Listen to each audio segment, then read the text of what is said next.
اور ان میں سے کسی کا دہشت گرد سے تو دور کی بات، اس کی ویڈیو پیغام ہے اس کا، ان کو کسی کو بندوق بھی کبھی نہیں اٹھائی، ان کی اسٹیٹمنٹ اپنی جگہ، لیکن ایک ایسے بندے کی اطلاع آئی ہے جو 4 دن بعد، پتہ نہیں اس کو چابی دی گئی ہے، اس کو کہا گیا بھائی جان پلیز اب آپ کا پلیٹ فارم بنتا ہے، ہم نے تو بیرسٹر سیف کے ذریعے کہلوا دیا جو کہلوانا تھا، ہم نے تو شہباز شریف صاحب وزیر اعظم کے ذریعے کہلوا دیا جو کہلوانا تھا، اب آؤ متعلقہ پلیٹ فارم آپ کا بنتا، پاکستان کا وزیر اطلاعات بتائے، حالانکہ چاہے ابھی بھی اس کا نہیں بنتا، اس پلیٹ فارم سے پہلے اس وقت آئی ایس پی آر کا پلیٹ فارم بنتا ہے، مگر آئی ایس پی آر مکمل طور پر 4 دن سے خاموش ہے اس پر رد عمل دینے کے بعد۔ شاید یہ موقف آئی ایس پی آر کا ہے، لیکن میں نے کہا نا عطا تارڑ صاحب کی اسٹیٹمنٹ پر کوئی یقین نہیں کر سکتا، وہ سچ بھی بولیں گے تو یقین نہیں کر سکتے، کیونکہ یہ وہی عطا تارڑ صاحب ہے جنہوں نے 26 نومبر کو کہا تھا دیکھیں خون کا ایک قطرہ نظر آ رہا ہے تو مجھے بتا دیں، جس کی پھر نون لیگ کے رہنماؤں نے تصدیق کی کہ ہاں گولی چلی،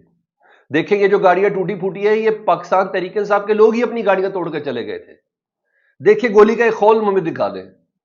پھر چاہے کیا رانا ثناء اللہ صاحب ہوں، کیا خواجہ آصف صاحب ہوں، کیا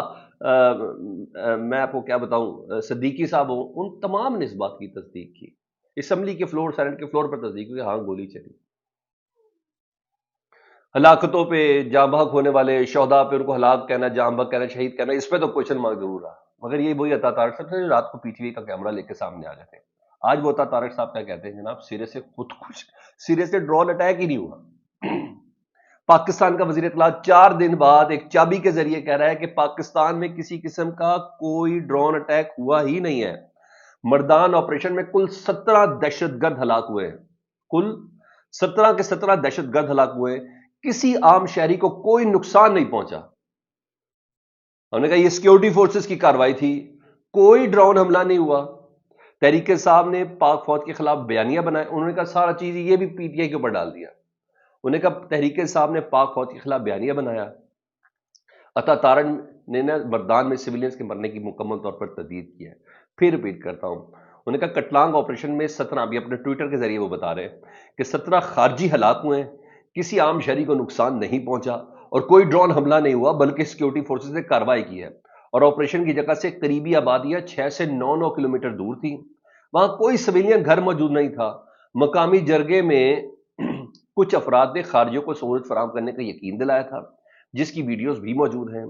خارجیوں نے عید پر مردان میں حملے کا اعلان کیا تھا جس آپریشن کی وجہ سے ناکام رہا، خیبر پختونخوا میں ہزاروں حملے کرنے والوں کی پی ٹی آئی حکومت نے کبھی مذمت نہیں کی، لیکن جب خارجیوں نے خود پر ڈرون حملے کی غلط خبریں پھیلائی، خارجیوں نے خود ہی پھیلا دی،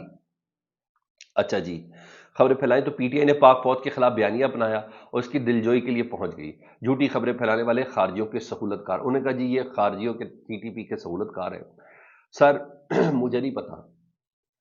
آپ کی حکومت مسلم لیگ نون کی حکومت، اس کے وزیر اعظم کا نام ہے شہباز شریف صاحب، کے پی کے میں ایک اکائی وفاق کی، اس کے وزیر اعلیٰ کا نام ہے علی امین گنڈا پور صاحب، سر آپ کہہ رہے ہیں یہ 17 کے 17 دہشت گرد تھے، وہ کہہ رہے ہیں کہ 17 میں سے 9 دہشت گرد نہیں تھے، سویلین تھے، ایک ایک کو 50 لاکھ روپے ہم لوگ دیتے ہیں، وہ کدھر کنفیوز کرنے کی کوشش کر رہے ہیں ہمیں طارق صاحب، اور خود بتائیں آپ کے لہجے میں ہالو کے 4 دن سے کدھر ہے آپ، سیلفیاں آ رہی ہیں آپ کی مختلف گروپس میں، 4 دن بعد آپ کو کہا کہ یہ بول دو، بول دیا، اسی طرح بول دو کہ جس طرح پی ٹی آئی پر بحث کے سیاسی جماعت پابندی لگنے جا رہی ہے، نہیں لگی، اسی طرح بول دیا جس طرح 26 نومبر کو آپ گولیوں کے خول سڑکوں پہ دکھا رہے تھے، ظاہر بات ہے نہیں دکھانے تھے، دھل گئی تھی سڑکیں، نہیں دکھائے، اسی طرح آپ کی اس بات پر بھی یقین نہیں، کون یقین کرے گا،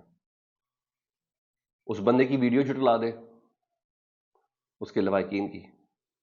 جنید اکبر صاحب کی ویڈیو جھٹلائے، یعنی مکمل تردید ہے، خارجی و خورجی والی چیزیں چھوڑے سہولت کار پلیز، یہ چورن نہیں بکنا، وہ ذرا وہ بتائیں نا بھائی، آپ چھوڑ دیں سب سے بڑی بات، آپ علی امین گنڈا پور صاحب کو جھٹلائے پریس کانفرنس کر کے آ جائیں، آپ بیرسٹر سیف وہ تو بڑا وہ اتنا مبہم قسم کا سٹانس دیا، مذمت کر دی، آپ تو اسٹریٹ وے میں انکار کر رہے ہیں، نہ کوئی خارجی حملہ ہوا، نہ کوئی ڈرون اٹیک ہوا، خارجی اور 17 خارجی تھے مارے گئے سیکورٹی فورسز کی کارروائی کے اندر، ہم نے کسی قسم کا کوئی ڈرون اٹیک نہیں کیا، سر اپنی پہلے ٹون ایک کرے پھر اس کے بعد بات کرتے ہیں، ہاں رانا ثناء اللہ صاحب نے بھی یہی کہا کہ ایک بھی سویلین نہیں تھا، تمام کے تمام دہشت گرد تھے، سمجھ آ گئی، آپ نے بھی بحیثیت وزیر اطلاعات کہہ دیا، لیکن اصل کون بتائے گا؟ میری نظر میں وہ آئی ایس پی آر بتائے گا، میری نظر میں آئی ایس پی آر آ کے بتائیں گے. نہیں تو ہم تو آپ نے جو بیچ میں بول دیا نا جی پی ٹی آئی سہولت کار ہے، یہ ہے وہ، تو آپ سمجھ آپ کی کسی بات پہ بھی یقین نہیں. سیکورٹی میٹر تھا، اس کو سیکورٹی میٹر کے حوالے سے ہی اگر ڈسکس کر کے آپ سامنے لاتے تو سب سے زیادہ بہتر تھا. ہاں اتنی خبر ایک ضرور ہے میرے پاس کہ آج سٹیزن کارڈ کی نا ختم ہونے کی کل آخری تاریخ تھی. آج باقاعدہ طور پر افغان باشندوں کی واپسی کی ڈیڈ لائن کا آخری دن کب گزر چکا ہے. آج پہلا دن ہے جی، 31 مارچ تک کی ڈیٹ تھی. افغان باشندوں کی واپسی کے لیے حکومت کی جانب سے دوسری ڈیڈ لائن ختم ہوئی ہے جی. اور سٹیزن کارڈ رکھنے والے افغان باشندوں کے لیے پشاور اور لنڈی کوتل میں جو عارضی کیمپ قائم ہوئے ہیں اور وہاں باقاعدہ طور پر کام ہے، افغان باشندوں کی بایو میٹرک کے بعد ان کو واپس بھیجا جائے گا. یہ خبر ضرور ہے. اور ہاں ایک ریکارڈ کو درست کر رہے خبر ایک دن پرانی ہے، لیکن میں نے کہا میں اس ریکارڈ کو آپ کے سامنے ضرور درست کروں، کیونکہ مشتاق منہاج صاحب مسلم لیگ نون کے بڑے درینہ کارکن بھی ہیں، کشمیر سے ان کا تعلق ہے، ہمارے پروگرام میں اکثر ریگولر گیسٹ بھی آتے ہیں. وہ کہتے ہیں 8 فروری 2024 کے جو الیکشن کے نتائج تھے نا، اس کے بعد مرکز میں حکومت بنانے کے لیے نواز شریف قائل نہیں تھے. جو نتائج آئے نا 8 فروری کو، نواز شریف نہیں چاہتے تھے کہ وہ مرکز میں حکومت بنائے. وہ چاہتے تھے کہ پی ٹی آئی کے آزاد اور پیپلز پارٹی مل کر حکومت بنا لے. لیکن جب نواز شریف صاحب نے سختی سے انکار کیا تو پھر مشکل شروع ہو گئی. پھر مجبوراً نواز شریف صاحب مشکل کیا شروع ہوئی، سب انہیں سختی سے انکار کیا تو کیا مشکل شروع ہوئی؟ وزیر اعظم شہباز شریف وزیر اعظم بن گئے،